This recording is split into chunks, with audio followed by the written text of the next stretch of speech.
I've thought about making this video for a very long time, and for a while I thought I wasn't, but I have recently decided that that's not the hill I want to die on, not having made this video. So, you've obviously read the title and you know what this is about. I'm a sophomore at UGA right now, and I'm about to start my major classes when the semester starts back up in a few weeks. But my spring semester of freshman year, it was the week of finals. This article from the Red and Black, which is the news reporting journalistic thing on campus, came out with a special report, sexual misconduct investigation. And after reading it, I have come to the conclusion that UGA does not care about sexual assault. I know that's a pretty intense statement, but after I go through this article, I think you're going to agree with me. In this article, obviously, the names of the people aren't mentioned, so we'll call them, as this article calls them, Kate and John.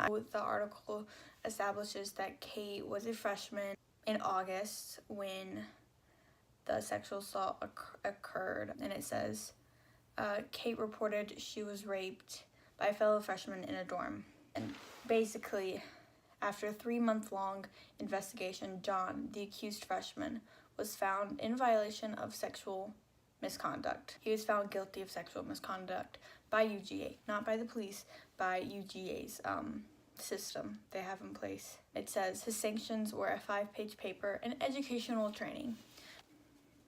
UGA found him guilty of sexual assault and gave him a 5-page paper and educational training, of course. So they found him guilty of rape, and he's still on campus. The hearing is actually super interesting to me because this is what this article says. Kate's case consisted of 3 months of investigating witness testimonies from 7 students.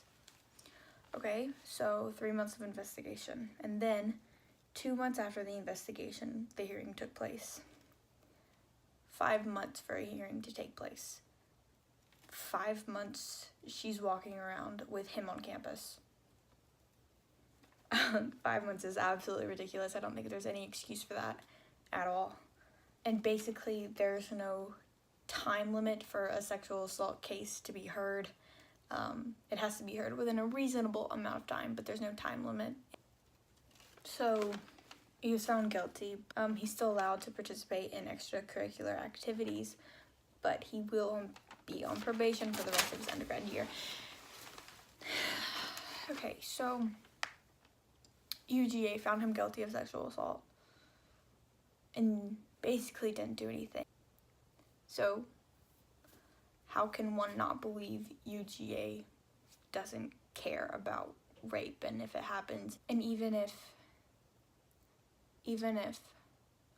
the victim reports what happened to them, and an investigation happens and a hearing happens and there's enough evidence for them to be convicted and found guilty,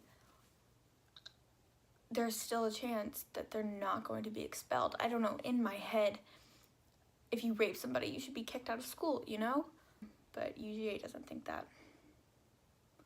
They think a 5-page paper and probation and some educational courses about the effects of alcohol is enough. And I just wonder how many other people this is happening to. How many other people on UGA's campus have to walk from Tate to Bolton wondering if they're gonna see the person who raped them at the crosswalk. So to everyone at UGA, just know that they convict people of rape, they convict people of sexual misconduct, and basically give them homework. And this isn't about this case in particular, it's just an example of one that made it into the newspaper. This is about all the other people this is happening to, and those people.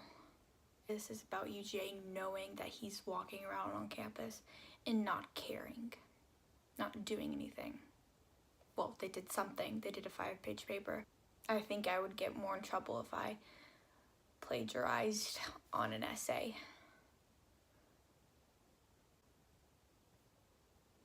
But so why, I guess, is the question, because if you went up to anybody on UGA's executive board or whatever and asked them if they thought rape was okay, they would probably tell you no.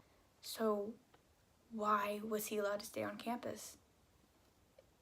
Is it because that you want to make your numbers look good? You want to make it seem like that your school's perfect? Nobody at Georgia would be capable of committing sexual assault? Is that what you want? Is that what you want your school to be like? Full of rapists but good numbers? Because that's cowardly. In my opinion, I think John will probably rape somebody again. And when he does, UGA is going to have to look that sexual assault survivor in the face and say to them, we know he has done this before and we let him stay on campus. Do they apologize? Do they say, I'm sorry? Sorry doesn't fix it. If you continue to read, we find out that Kate did indeed appeal the decision because the decision was wildly inappropriate. And when you appeal, it goes to the vice president. He had 4 options. He could affirm the original decision, remand the case for factual inaccuracy, dismiss the case, or lessen the sanctions given to the respondent. And he chose to affirm the original decision. And I don't really see a point for the victim to appeal because the appeal process is broken and it doesn't work. It says that the UGA Code of Conduct specifies that the appeal process can only continue past the vice president's decision if the original sanction were suspension or expulsion, and we know that that was not the decision for whatever reason. If John is found guilty of sexual misconduct again, he will be sanctioned nothing less than suspension or expulsion, according to the formal decision form.